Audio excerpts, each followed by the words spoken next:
Alhamdulillah, segala puji bagi Allah. Alladzi bi ni'matihi tatimmus shalihat. Yang karena nikmatnya kebaikan-kebaikan menjadi sempurna. Yang karena rahmatnya niat-niat baik hamba dapat terlaksana. Walaula fadlullahi alaikum wa rahmatuhu ma zaka minkum min ahadin abada. Andai kata bukan karunia Allah, andai kata tidak disebabkan rahmat Allah kepada kita, tidak ada satupun manusia yang dapat menyucikan diri. Maka puja dan syukur hanya milik Allah semata. Allahumma salli wa sallim ala sayyidina wa maulana Muhammadin wa ala alihi wa ashabihi ajma'in. Ya Allah, semoga salat dan salam senantiasa Engkau curahkan untuk hamba kekasih-Mu, untuk baginda Nabi kita Muhammad alaihi salatu wassalam, untuk keluarga beliau, untuk istri-istri beliau, untuk putra-putri beliau, dan untuk seluruh sahabat Nabi. Semoga Allah meridhai kita bersama mereka. Amma ba'd, ahibati fillah, jamaah rahimakumullah. Kalau bicara menjadi raja, nggak tahu, ana sih nggak pernah kebayang ya, menjadi raja di dunia ini dengan pilihan jet pribadi,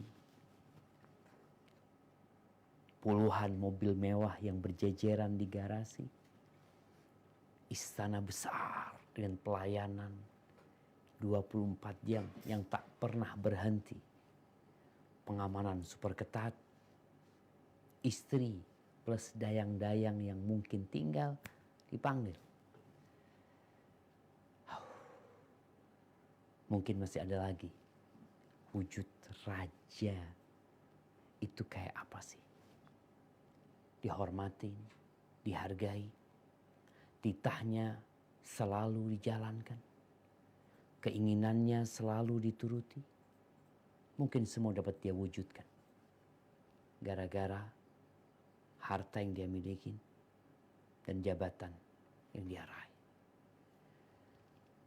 Sepertinya untuk hidup seperti itu hanya dapat dirasakan oleh segelintir manusia aja. Kalau yang perempuan mungkin berhayal menjadi istrinya raja, supaya dia kebayang dapat menikmatin apa yang dinikmatin raja. Kalau yang bukan raja, orang-orang biasa kayak kita, mungkinkah kita merasakan apa yang dirasakan oleh raja? Kalau merasakan bisa. Dan untuk orang-orang yang beriman, semua kenikmatan yang dirasakan oleh raja itu dapat kita rasakan tanpa perlu capek dan lelah. Tanpa ada protokol kerajaan yang harus diikuti. Cukup dengan perasaan. Perasaan menerima. Perasaan qanaah. Merasa cukup terhadap pemberian Allah. Engkau punya apa sekarang? Engkau di mana hidup? Bagaimana atap rumahmu? Kita ngelihat atap rumah raja beda sama atap rumah orang biasa. Atap rumah anak ya udah hanya ya atap biasa aja, lurus gitu. Atap rumah orang kaya atapnya aja udah dimodel macam-macam. Kita duduk di tempatnya orang kaya bertamu, lihat atapnya, Masya Allah. Ada lampu yang bergelantungan, kristal. Kita ngelihat kursi yang kita dudukin, ya Allah. Kasur. Kemarin ada yang nawarin, harganya kasur, spring bed, itu 100 juta. Anak pikir gimana rasanya tidur di kasur 100 juta ya. Apa sebelum nempel kita udah tidur gitu ya. Jadi sebelum nempel di kasurnya udah pules gitu. Wallahu a'lam, kayaknya nggak kayak gitu. Tapi tadi, tatkala kita merasa cukup dengan apa yang Allah berikan kepada kita, tidak rakus, tidak tamak terhadap apa yang dimiliki oleh orang lain, tidak iri melihat apa yang ada di tangan manusia, tidak mencari harta dengan segala cara demi ambisi yang ada, baru engkau sama seperti raja. Itu yang disebut qanaah. Yang dikatakan al-qanaatu kanzun la yafna. Qanaah, perasaan merasa cukup, merasa menerima, tidak rakus, tidak iri. Itu adalah harta karun yang tidak ada habisnya. Ahibati fillah, para ulama ketika mendefinisikan al-qanaah, modal utama menjadi raja, ar-ridha biqada'illah. Kata mereka, ridha dengan ketentuan Allah. Wa taslim li amrih, dan berserah diri kepada keputusan Allah. Alima anna ma 'indallah khairul abrar. Dia memiliki ilmu bahwa apa yang di sisi Allah itu lebih baik buat orang-orang yang baik. Haibati fillah, Allah berfirman tentang qanaah ini di surat An-Nahl ayat 97. Coba kita baca. Surat An-Nahl ayat 97. أعوذ بالله من الشيطان الرجيم من عمل صالحا من ذكر أو أنثى وهو مؤمن فلنحيينه حياة طيبة ولنجزينهم أجرهم بأحسن ما كانوا يعملون. Yang artinya, barang siapa mengerjakan kebajikan, baik laki-laki maupun perempuan, dalam keadaan beriman, maka pasti akan kami berikan kepadanya kehidupan yang baik, dan akan kami beri balasan dengan pahala yang lebih baik dari apa yang telah mereka kerjakan. Masya Allah. Allah menjelaskan di surat An-Nahl ayat 97 ini bahwa yang beramal soleh, laki-laki, perempuan,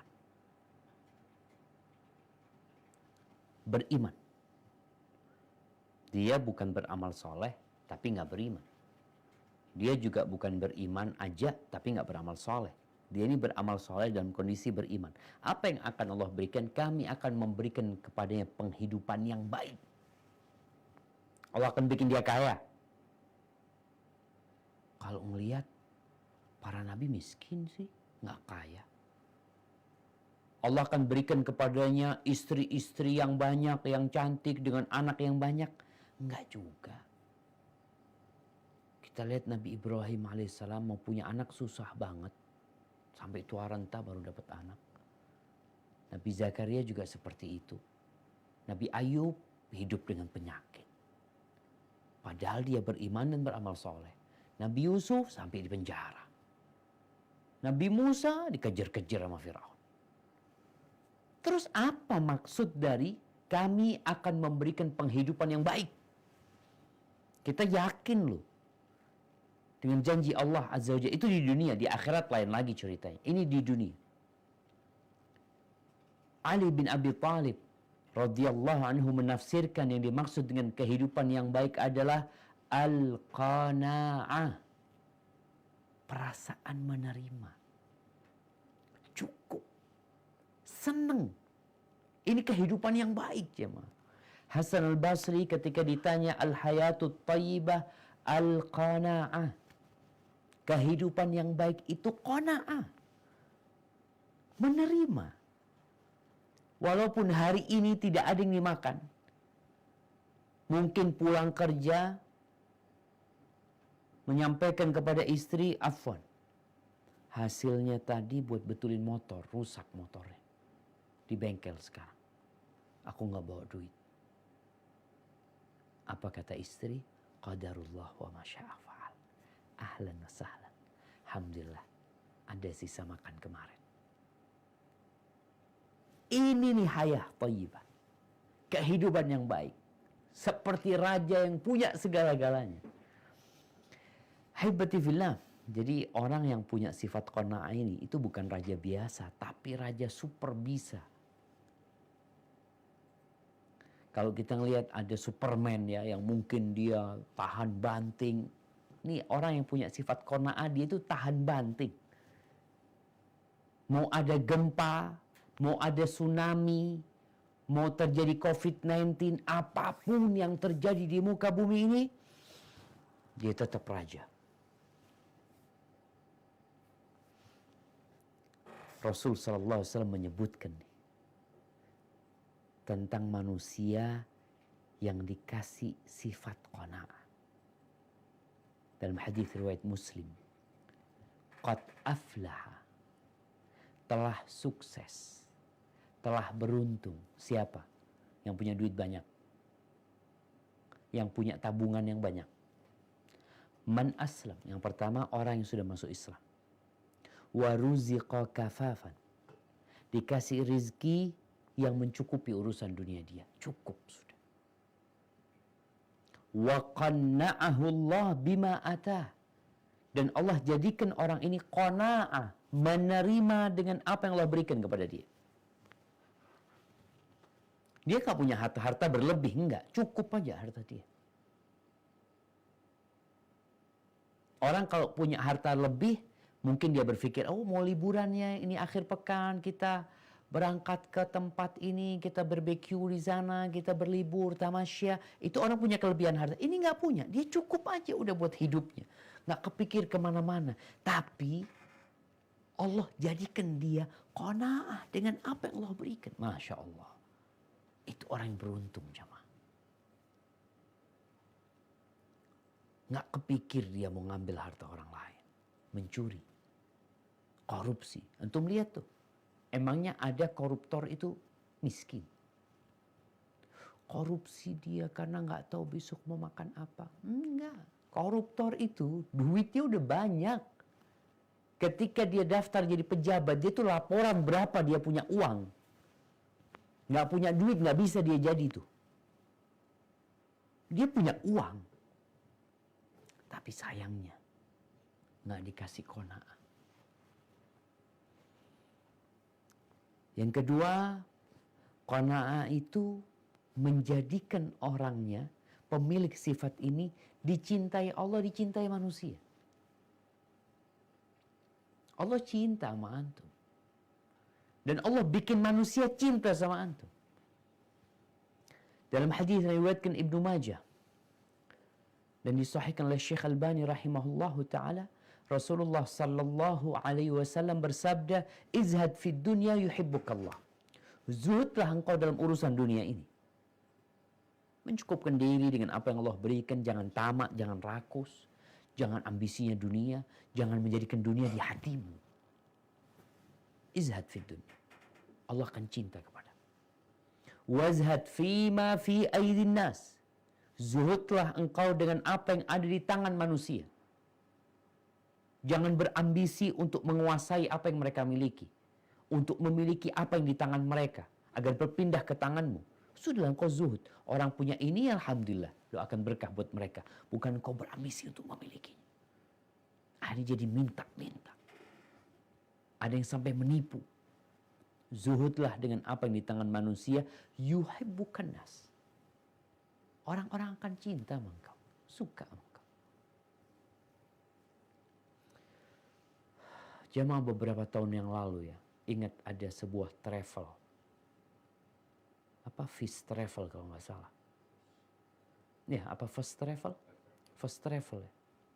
Yang dia berhasil mengumpulkan dana manusia hampir 1 triliun. Hampir 1 triliun. Entah cerita orang itu kok nggak pernah dengar beritanya lagi ya. Kemudian dia ditangkap ya. Bagaimana bencinya manusia sama tuh orang. Makanya orang tuh benci sama yang namanya penipu. Sama orang yang minta-minta harta padahal dia nggak butuh. merampas hak orang lain. Coba qanaah, orang suka engkau. Ahibati fillah, sesuai dengan kadar qanaah kita terhadap apa yang di tangan manusia, yakni kita tidak berambisi untuk memiliki apa yang ada di tangan mereka.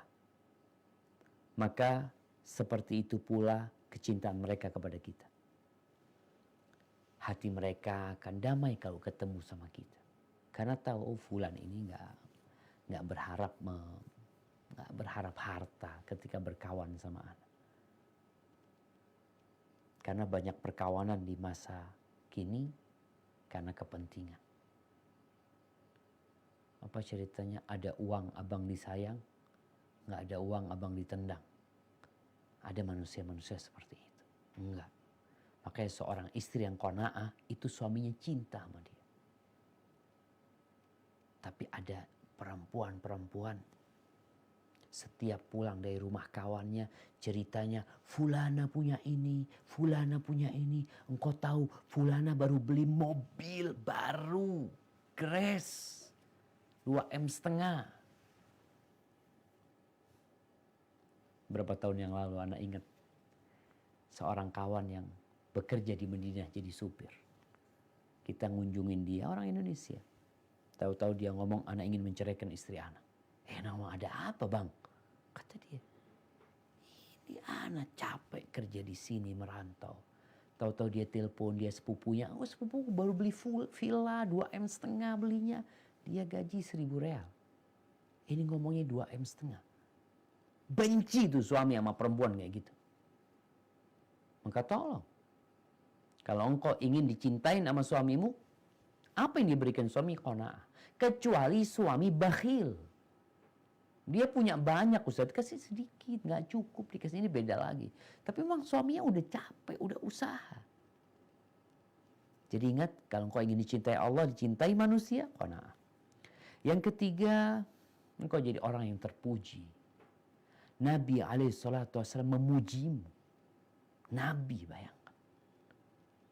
Dalam hadis riwayat Tirmidzi, Rasulullah SAW bersabda, Tuba liman hudiya ilal Islam wa kana aishuhu kafafan wa qani'. Tuba. Tuba ini disebutkan pohon. Maknanya bisa jadi kebaikan, ya.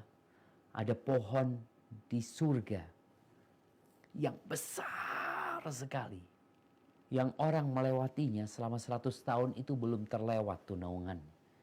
Untuk siapa? Untuk orang yang dikasih hidayah kepada agama Islam. Dan hidupnya cukuplah, sederhana dia punya kehidupan. Waqani, dan dia menerima dengan kehidupan dia.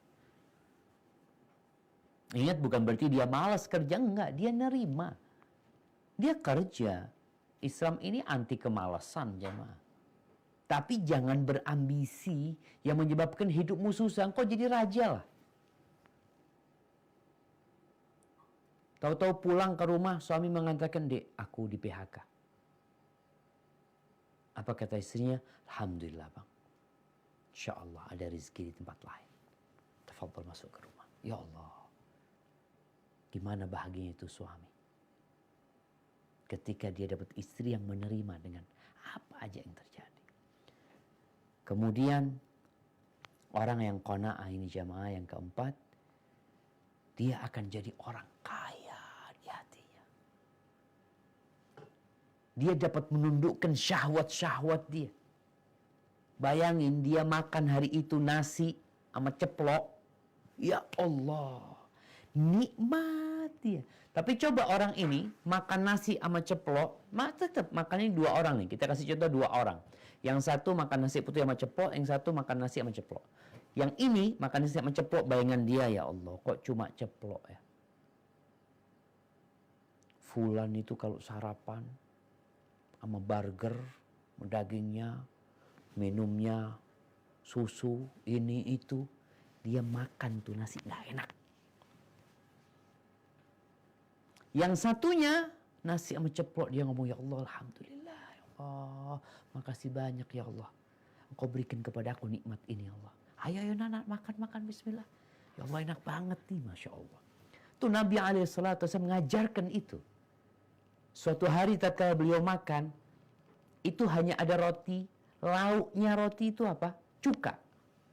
Hanya cuka. Nggak ada daging, wala coklat, wala susu, wala apa. Cuka. Apa kata beliau? Alaihi salatu wassalam, ni'mal idam al-khal. Sebaik-baiknya lauk ini cuka nih, Masya Allah. Itu tuh. Kok jadi orang paling kaya? Jadi raja. Apa kata Nabi SAW dalam hadis riwayat Bukhari dan Muslim? Laisal ghina an kathratil arad, walakinnal ghina ghina nafas. Kekayaan itu bukan dengan banyaknya harta benda, tapi kekayaan itu kekayaan jiwa. Kita tadi kasih contoh sama-sama makan ceplok. Taib, kita kasih contoh yang lainnya. Bagaimana qanaah ini menjadikan orang itu kaya raya. Satu orang naik mobil Alphard. Satu orang naik sepeda motor. Dia beli motor 3 juta. Yang ini naik Alphard. Tapi orang yang naik sepeda motor, ya Allah, Alhamdulillah, Allah, aku dikasih motor, ya Allah, Alhamdulillah. Bisa sampai ke tempat kerja nggak jalan kaki, ya Allah. Dia nggak mikirin tuh yang naik Alphard. Yang naik Alphard ngelihat tetangganya baru beli Ferrari. Bayangin. Ini Alphard mungkin harganya anggap 1 M ya. Ferrari nggak tahu berapa M. Nggak bisa tidur tuh tetangganya. Yang punya mobil Alphard nggak bisa tidur. Gara-gara tetangganya beli Ferrari. Masalahnya di mana? Yang punya motor bisa tidur nyaman. Yang punya mobil Alphard nggak nyaman. Karena dia nggak kaya hatinya. Secara harta benda, oke, dia kaya. Dia punya, nggak miskin dia. Tapi hatinya yang miskin. Maka ini yang kata Nabi SAW. Ya ibna Adam, dalam hadis riwayat Muslim. Irda bima qasamallahu lak takun aghnan nas. Wahai anak Adam, ridholah engkau dengan apa yang Allah bagikan kepadamu. Engkau akan jadi orang paling kaya. Sekarang tuh orang paling kaya siapa? Elon Musk, ya. Elon Musk. Iya, kemarin sebelumnya Jeff Bezos ya.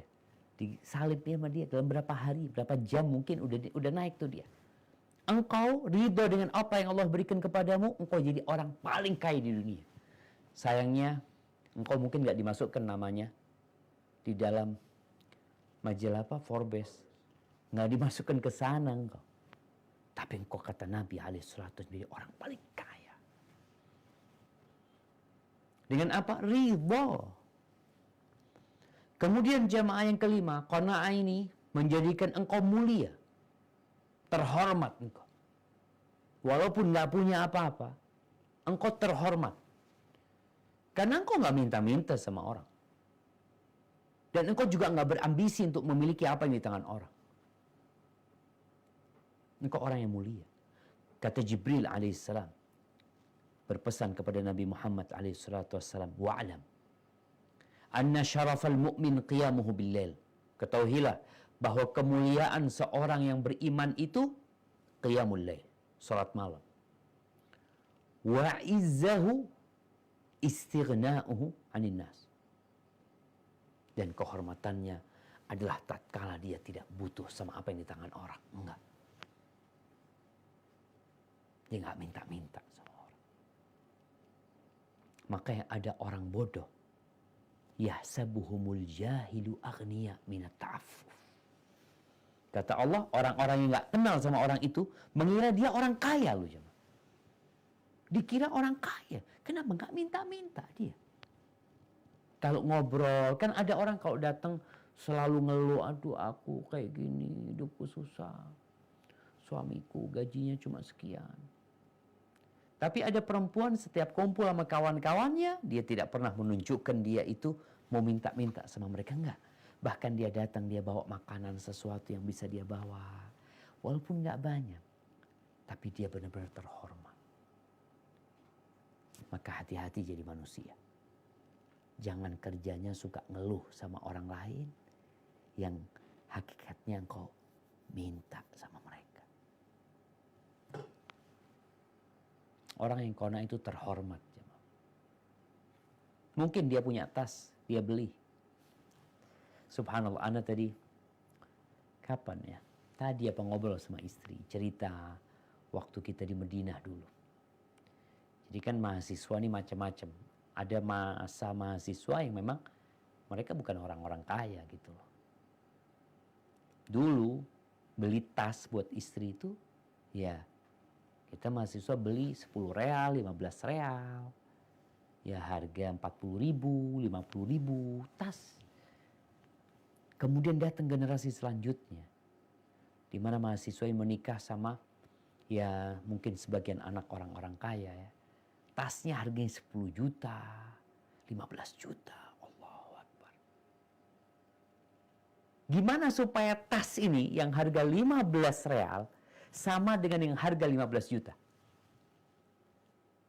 Engkau beli tas 15 real atau sekarang anggap punya tas harganya 150.000. Kawan kita punya tas harganya 15 juta. Gimana supaya sama? Ridho dengan apa yang Allah berikan kepada. Nggak berpikir, ya Allah bagus banget ya, kapan aku punya tas kayak gitu. Enggak. Ternyata alhamdulillah ini punya aku. Alhamdulillah suamiku bisa belikan ini buat aku. Allah jamaah, ini yang namanya harta karun yang tidak habis-habisnya. Sifat yang ada di diri kita ini. Dan itu kehormatan. Kemudian orang yang qana ini akan Allah ridhoi. Bukankah tujuan kita hidup meraih keridhaan Allah Subhanahu wa taala? Dalam hadis riwayat Tirmidzi, Rasulullah sallallahu alaihi wasallam mengatakan inna idhamal jazaa ma'a idhamil bala. Besarnya balasan itu sesuai dengan besarnya bala yang diterima manusia.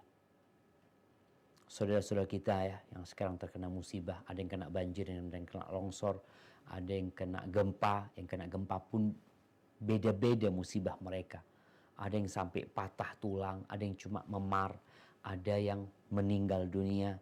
Yang jelas balasan itu sesuai dengan besarnya bala. Wa innallaha idza ahabba qauman ibtalahum. Kalau Allah mencintai suatu kaum, Allah akan menguji mereka. Semoga yang terjadi dengan saudara kita ya yang bertubi-tubi musibah ini menimpa ya. Sejak pesawat Sriwijaya kemarin dan yang lainnya, barang siapa yang ridha falahur ridha, maka Allah ridha sama dia. Wa man sakhit falahus sukhut. Tapi barang siapa yang murka, marah-marah dengan musibah yang menimpa, Allah murka sama dia. Subhanallah jemaah. Jadi Allah ridha sama engkau ketika kau ridha dengan apa yang Allah berikan kepadamu. Kemudian yang ketujuh, entahlah berapa yang ditulis tadi. Yang ketujuh, qanaah ini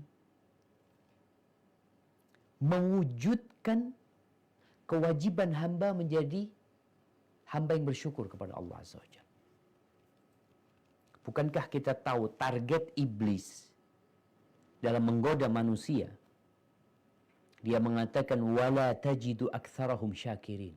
Engkau akan mendapati kebanyakan manusia itu nggak pandai bersyukur. Nggak pandai bersyukur. Dan Allah mengiyakan. Allah mengatakan wa qalilun min ibadiyas syakur. Sedikit dari hambaku yang pandai bersyukur. Maka Allah katakan kepada Nabi Daud alaihissalam, i'malu ala Daud syukra. Beramallah wahai Daud sebagai bentuk syukur kepada Allah Azza wa Jalla. Nabi alaihissalam mengatakan, kun qani'an takun ashkaran nas. Jadilah engkau orang yang qana'a, engkau akan jadi orang yang pandai bersyukur. Tadi di lafaz lain dikatakan akan jadi orang paling kaya. Di lafaz Ibnu Majah ini dikatakan engkau akan jadi orang yang pandai bersyukur. Apapun yang kau dapatkan, kau mengatakan alhamdulillah. Pagi-pagi ngomong sama istri, Dek, aku kok kepingin teh manis, Dek. Istri yang bikinkan.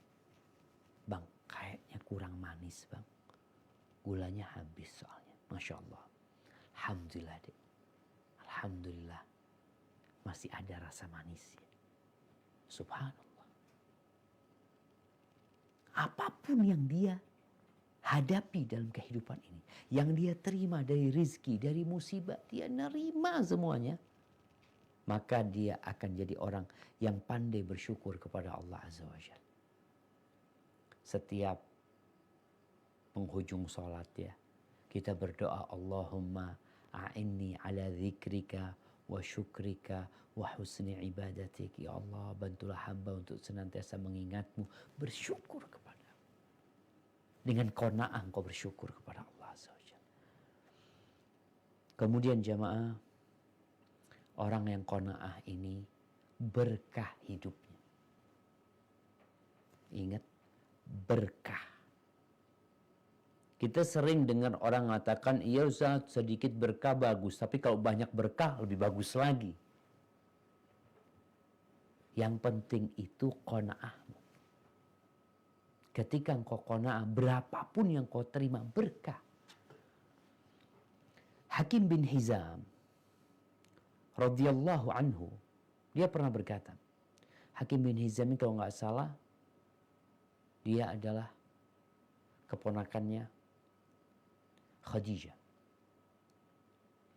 Dia berkata, Sa'altun Nabiya sallallahu alaihi wasallam fa'atani. Aku pernah minta kepada Nabi alaihi salatu wasallam, dikasih sama Nabi SAW.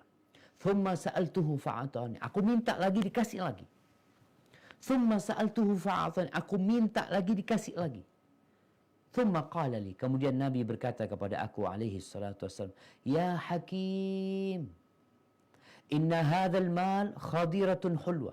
Wahai Hakim, harta ini hijau warnanya, manis rasanya. Faman akhadahu bi tibi nafsin burika lahu fi. Barang siapa yang mengambilnya dalam kondisi hatinya baik, nerima, enggak rakus, enggak ambisius, diberkahi. Maka kalau ada orang tanya kenapa kadang-kala kita ngeliat orang kaya kok kayaknya nggak berkah hidupnya Ustaz ya. Duitnya banyak Ustaz, jangan ditanya. Tapi kok kayaknya nggak bahagia sih. Kalau lihat di kamera tersenyum ini itu, bohong kadang-kala. Kalau dia orang yang ambisius, nggak bahagia, nggak berkah hartanya. Bayangin itu fulan dapat penghasilan sehari 50.000. Ini fulan penghasilannya sehari 5 juta. Kenapa yang 5 juta penghasilannya suka mengeluh? Yang 50.000 nyaman hidupnya. Cobalah sekarang nih, kita bercermin. Kita lihat, Ana berapa sih penghasilan Ana? Anggap ya, ada yang mungkin 5 juta sehari, sebulan 150 juta. Ada yang sebulan 50 juta. Itu fulan cuma satu bulan, kalau sehari 50.000, satu bulan itu 1,5 juta. Hatinya. Kalau engkau tidak ambisius terhadap dunia ini, nerima dengan apa yang Allah berikan, nggak rakus, berkah tuh. Bagaimana sekarang mencapai qanaah? Kita udah paham tuh. Bagaimana hidupnya orang yang qanaah, dia jadi raja. Walaupun jalan kaki, naik bus, nggak punya jet pribadi, kok jet pribadi, motor aja nggak punya. Tapi hidupnya berbahagia. Ini orang-orang yang kaya. Coba engkau lihat penghasilanmu sama penghasilan pembantu di rumahmu. Nggak usah jauh-jauh lah kita lihat. Kadangkala punya pembantu digaji 1,5 juta. Atau digaji 2 juta di Jakarta. Kira-kira kalau engkau digaji 2 juta, bisa nggak hidup? Oh nggak bisa nah hidup Ustaz. Beda kelasnya kita. Nah, terus kenapa dia bisa? Kadangkala dia anaknya lebih banyak dari engkau. Bedanya di sini. Bagaimana mencapai qanaah? Ada beberapa sarana agar engkau jadi raja di dunia ini. Yang pertama, sebelum kita membicarakan sarana tersebut, kita harus paham bersama bahwa kecintaan kepada harta itu ada di diri kita. Nggak bisa dicabut, tetap ada, tapi bisa diatur, bisa dikontrol. Rasulullah sallallahu alaihi wasallam mengatakan, "Lau kana li ibni Adam wadiyani min mal labtagha thalithan." Andai kata anak Adam itu memiliki 2 lembah isinya harta. 2 lembah isinya emas ya. Lembah ini kalau hitungannya 1 kilometer kali 1 kilo. Isinya emas semuanya. Kira-kira manusia cukup dengan 1 kilo kali 1 kilo, setinggi 1 kilo juga emas. Cukup. Kata Nabi SAW, dia kepingin 3. Dia punya 2 lembah emas, dia kepingin 3. Wala yamla'u jawfa ibni Adam illa turab. Nggak ada yang bisa memuaskan perutnya manusia kecuali tanah. Mati. Baru ambisi itu mati. Selesai sudah. Bahkan kalau sudah mati dia ingin balik ke dunia bukan untuk mengumpulkan harta, tapi untuk sedekah. Wa yatubullah ala man tab.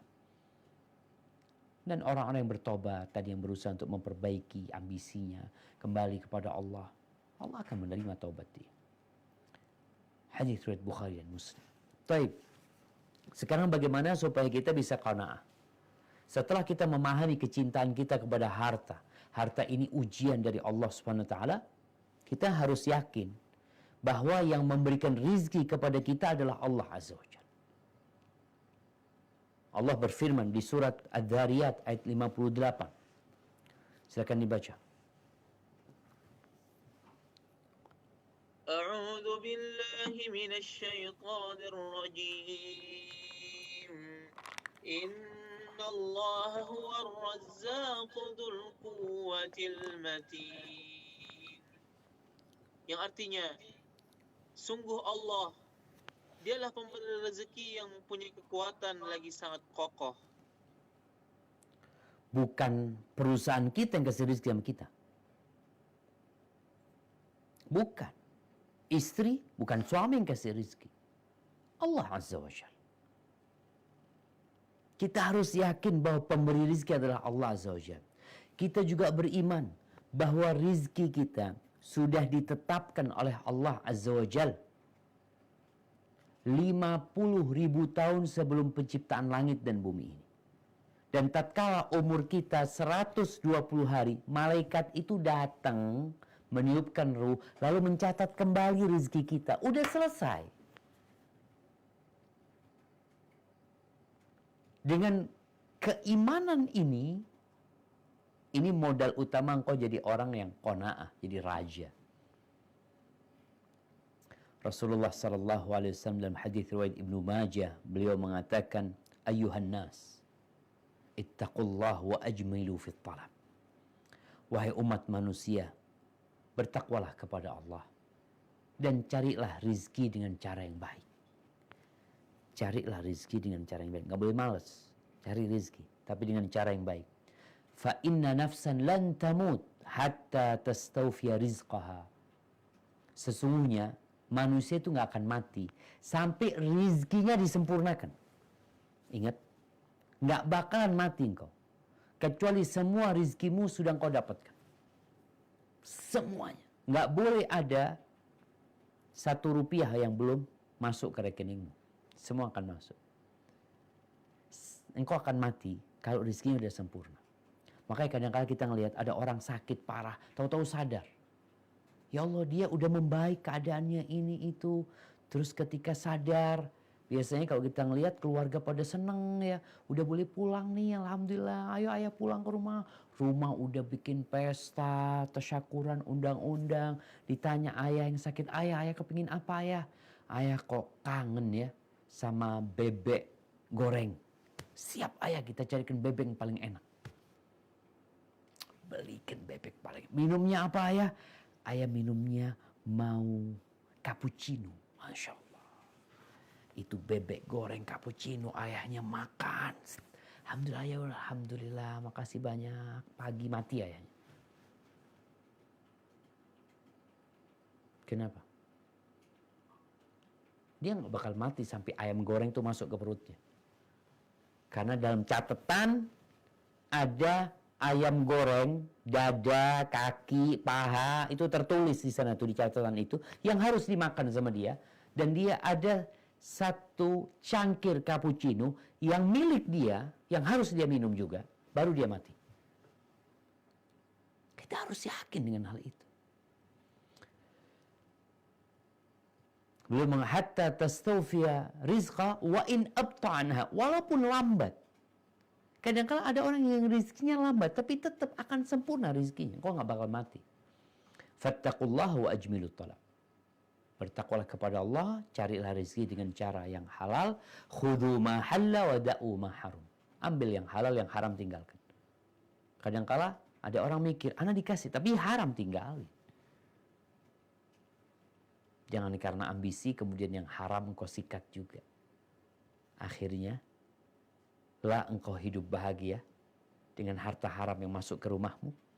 Lah engkau dihormatin orang. Lah engkau juga barokah. Ahibati fillah. Kalau kita udah tahu rezeki kita udah ditulis, ada apa rakus-rakus itu ada apa. Amir bin Abdi Qais radhiyallahu anhu, dia berkata, Arba'u ayatin fi kitabillah. Ada 4 ayat dalam Al-Quranul Karim, dalam kitab Allah. Kalau aku baca itu ayat di sore hari, lam ubali ala ma umsi. Aku nggak peduli sore hari itu kondisiku seperti apa, aku nggak peduli. Wa idza talautuha sabahan. Kalau pagi harinya aku baca nih ayat-ayat ini, aku juga nggak peduli. Hari ini gak bagaimana kondisiku, aku nggak peduli sudah. Apa 4 ayat ini? Coba dicatat ya. 4 ayat ini kita akan baca bentar lagi. Yang pertama surat Fatir ayat 35, kemudian surat Yunus ayat 107, kemudian surat Hud ayat 6, terus At-Talaq ayat 7. Nah, mungkin kita baca dari yang pertama, surat Fatir ayat 35. Tafadhal Ustaz Luqman.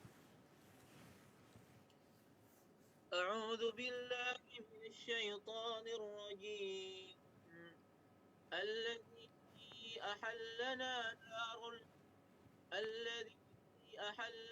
daral muqamati min fadlihi la yamsuna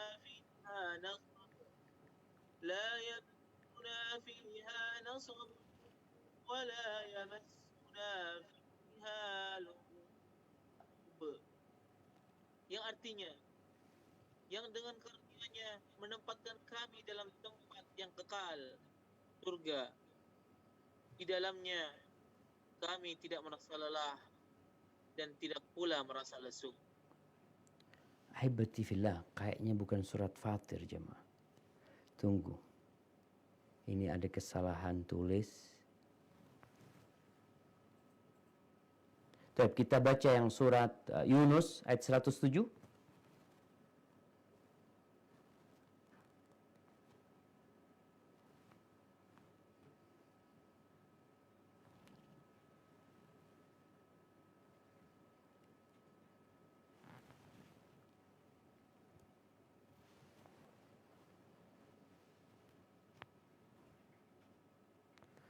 Nah, Fadhil Ustaz Luqman, yang tadi itu bukan surat Fatir, afwan.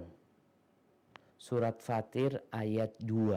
Jadi surat Fatir ini ayat 35. Ayat apa? Surat nomor 35, betul. Coba kita kembali ke yang pertama. Surat Fatir 6 ayat 2.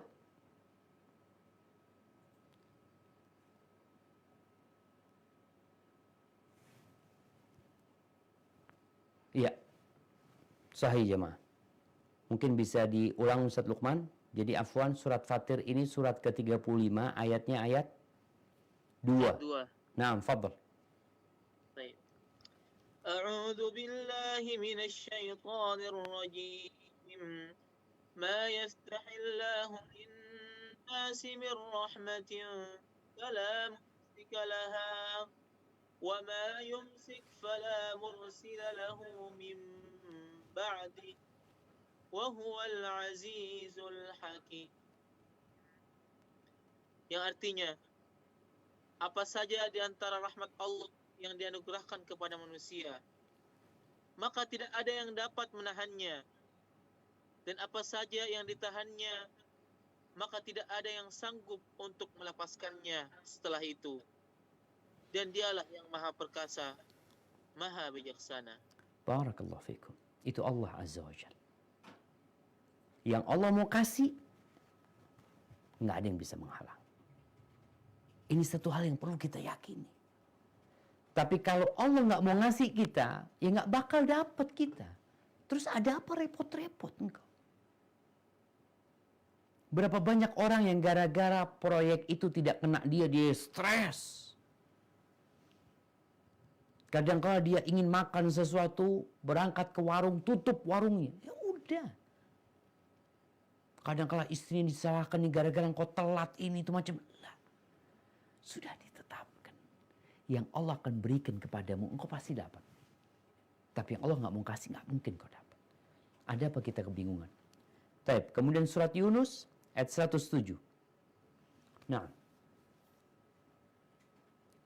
أعوذ بالله من الشيطان الرجيم وإن يمسسك الله بضر فلا كاشف له إلا هو وإن يردك بخير فلا راد لفضله يصيب به من يشاء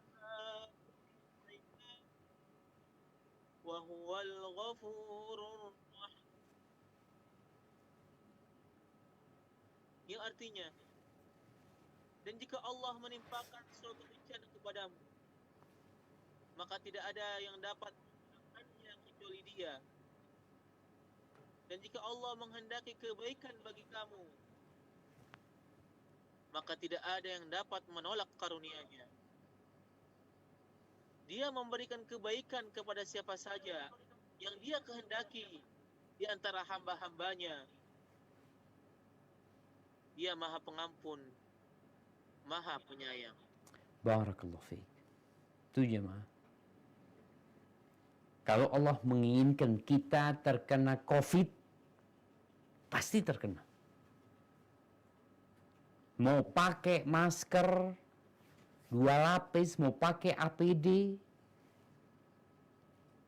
Kalau Allah hendak menimpakan kepada kita gempa yang akan membuat rumah kita hancur, nggak akan ada satupun manusia yang dapat menghalanginya.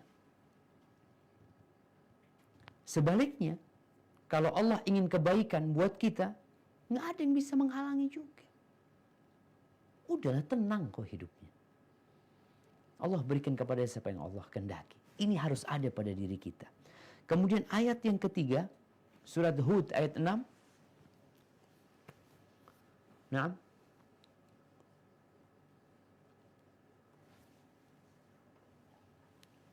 A'udzu billahi minasy syaithanir rajim. Wa ma min dabbatin fil ardi illa 'ala Allahi rizquha wa ya'lamu mustaqarraha wa mustawda'aha kullun fi kitabim mubin. Yang artinya, dan tidak satupun makhluk bergerak atau bernyawa di bumi, melainkan semuanya dijamin Allah rezekinya. Dia mengetahui tempat kediamannya dan tempat penyimpanannya. Semua tertulis dalam kitab yang nyata, Lauh Mahfuz. Allahu Akbar. Semua udah ditulis. Jangan bicara manusia. Ayam pun ada rizkinya. Ayam tuh nggak punya akal. Pembagian rizki itu tidak ikut kecerdasan. Sehingga orang semakin cerdas, semakin banyak rezekinya. Enggak. Itu ketentuan Allah Azza wa Jalla. Semua sudah ditanggung. Kadang-kala ada seorang ayah mikir, dia, ya Allah, ini anak punya anak 2 Ustaz. Anak punya anak 2 Ustaz. Anak penghasilan cuma 1,5 juta, anggap. Nanti gimana? Anak-anak itu umur berapa? Yang satu umur 4 tahun, yang satu umur 2 tahun Ustaz. Nanti gimana kalau mereka masuk SD? Gimana nanti kalau mereka kuliah? Gimana? Anakmu yang memberikan rezeki kepada dia itu Allah. Makanya anak rasakan, semua merasakan hal itu. Bagaimana anak-anak punya rezeki masing-masing dan nggak pernah makan rezeki bapaknya. Dan bapak pun kadang-kala ketika anaknya sudah mulai gede, mulai bisa kerja, rezeki bapaknya berkurang. Karena selama ini rezeki anaknya itu lewat bapaknya. Ketika anaknya sudah bekerja, sekarang anaknya nggak lewat bapak lagi rezekinya, langsung rezeki dia. Semua sudah ditentukan. Kemudian yang di surat At-Talaq ayat 7. Nah,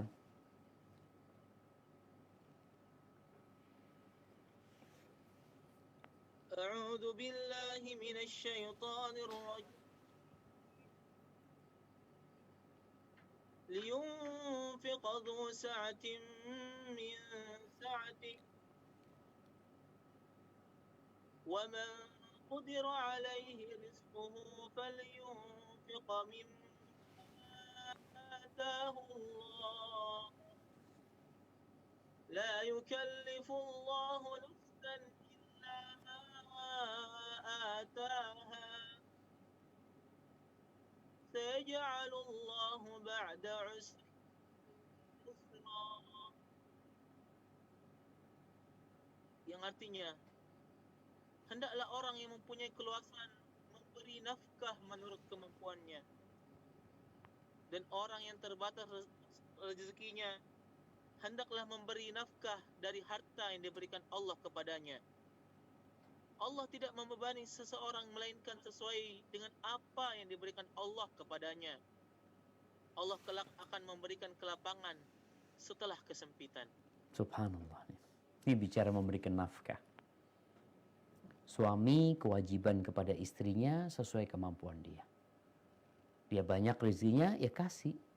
Banyak juga. Sempit rezekinya, ya sesuai dia berikan kepada istri.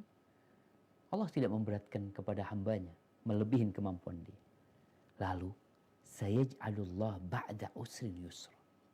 Allah akan menjadikan setelah kesulitan itu kemudahan. Maka kalau ceritanya, bagaimana Amir bin Abdi Qais, kalau dia membaca 4 ayat ini, tenang hidupnya, udahlah semua ditanggung Allah Azza wa Jalla. Kalaupun susah nanti akan ada kemudahan. Nah, rezeki kita nggak mungkin diserabut orang. Itu yang pertama. Berkaitan dengan keimanan kepada Allah Azza wa Jalla bahwa dia pemberi rezeki dan semua sudah ditetapkan. Yang kedua, memahami hakikat kehidupan dunia ini. Kau fahami, kita berada di tempat yang terlaknat. Dunia dan isinya ini tidak lebih dari 1 sayap nyamuk. Semua bakal hilang. Engkau lihat orang yang kaya raya, yang punya segala-galanya, mati jadi bangkai.